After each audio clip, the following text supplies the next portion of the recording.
Mick's face, he looked so happy to get through that one. It's tough conditions out there. And right now, another big clash. Jeremy Flores will take on Nat Young. This is going to be a good battle. Nat Young, a former runner-up here at BellsBeach in his rookie season. Got second to Adriano de Souza, 2013. And Jeremy, well, he's done well here also. A semi-final in 2012. I actually remember that semi-final heat. It was against Kelly Slater. And Jeremy was fuming after the clash because in the dying stages, he was chasing a score, got priority, was driving down the line, got caught behind the section, but was maybe a chance at getting around. And Kelly dropped in, no interference called, and Slater went on to the final. Well, here we go. This is Jeremy Flores without priority on a medium-sized wave, driving into the first section and opting to kick out as that wave just completely fades away. Doesn't link through to the inside. Nat Young used priority for this wave. Second turn is strong. So good at drifting that tail. And he again seems to have broken a board here. Already appealing to his caddy. Get set. The grommets from Torquay Board Riders are working overtime today, but Nat still able to get some manoeuvres done here as he makes his way through to the inside and finding some extra room to move here, and throws the air reverse and rides out on a buckle board. He's going to hit the sand. You're kidding me. Rips the leg rope off. I'm assuming this is going to be identical to Jadson Andre's buckle, right between his front and back foot. There's so much pressure off those snaps they do. The board just can't handle it. Again, this equipment here for these tour surfers are glassed extremely light. That makes them really sensitive, but they also really fragile. Scored a 6.83. Impressive finish right on the shoreline. Got the crowd going. That was an awesome score. It was unbelievable that he was able to perform as well as he did after that board broke. But I like that call from Kleiny. Pig with lipstick, but hey, you just got to battle through it. Maybe shave some bacon off that pig, because you know, it's a mental battle for all of these surfers. You know, out here, way too easy to get grumpy. Right there, speaking of grumpy, that second turn was fierce. So much power and speed, and that's what makes his backhand really unique. You know, one of the strongest we've seen in years. You know, it got him all the way to the finals a couple years ago against Adriano de Souza, and he can rack up so much points. I love, watch this air reverse too, just to mix it up. Bingo, that's with a buckled board. It looked like it didn't even phase him. So 6.83, that could be a massive number with how tricky the conditions are right now. How good's bacon? I like bacon. Being able to compete that way, you know, and let it actually turn into a positive and fire you up. So, you know, Jeremy, obviously it's tough going out there, but he needs to keep that fire burning in the right direction.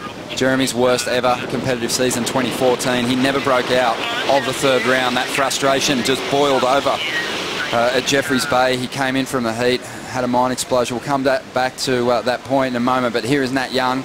Bit of foam on the face of this wave.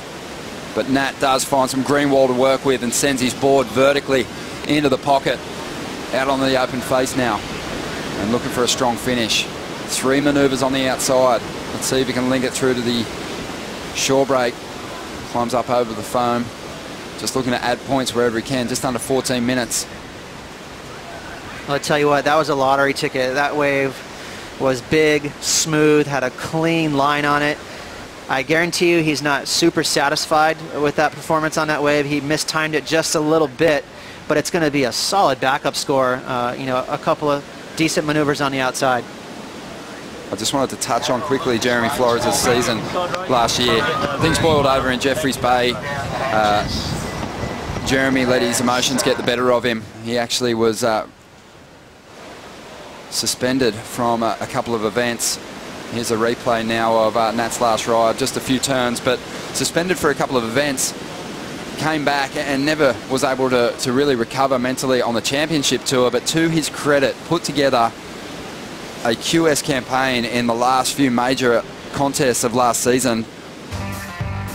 Jeremy Flores here, paddling in deep, looking to find the open face. He's in second spot.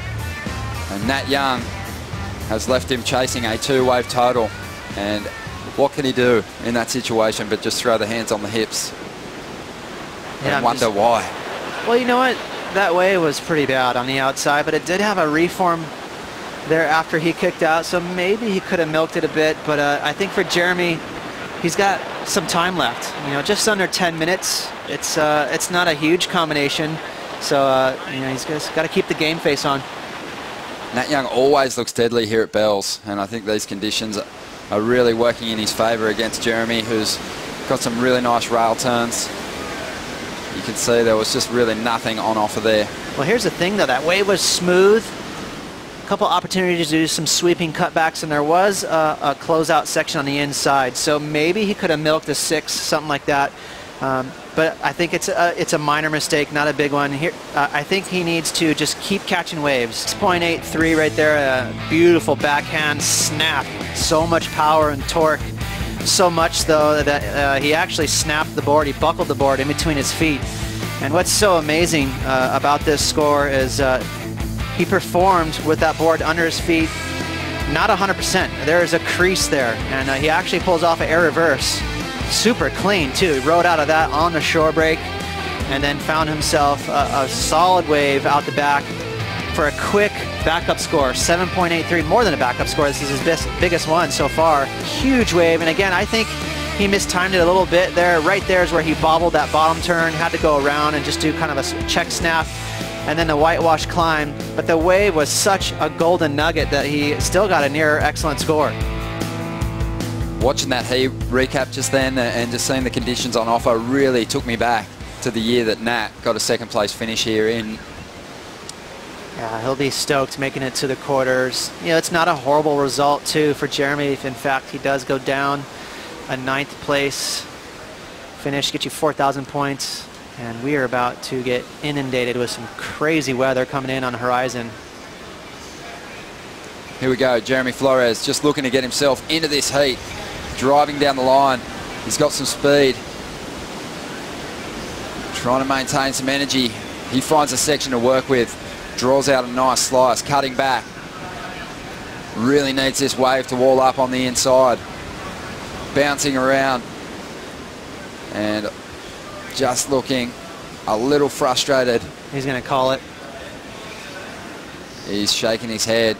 Just over 2 minutes to go. Did you ever have heats like that, Ross? Where you were just desperate for a score in the final stages, comboed and just trying to get yourself out of such a deep hole? Yeah, I think there comes a time where reality just sets in. You know, it's simple. You know, he ran out of time to get 2 waves. He's in a combination situation. You know, it's not as there's no room. You know, to get a pair of 7s out there right now, he needs at least 5 minutes. Here's the big drama. There is a sense of reality in the situation. Not a lot of time to chase down the requirement, 14.67. But for everyone who's got Jeremy on their fantasy surfing team, they are going, please go back out there and at least get one decent number to help elevate my score. I've got people I want to try and beat in this round. Yeah, what has he got? Just under 6 points, so that will sting a bit. But also, he would have been in Tier C, I believe. So a 9th place result out of Tier C, that's a solid pick for fantasy.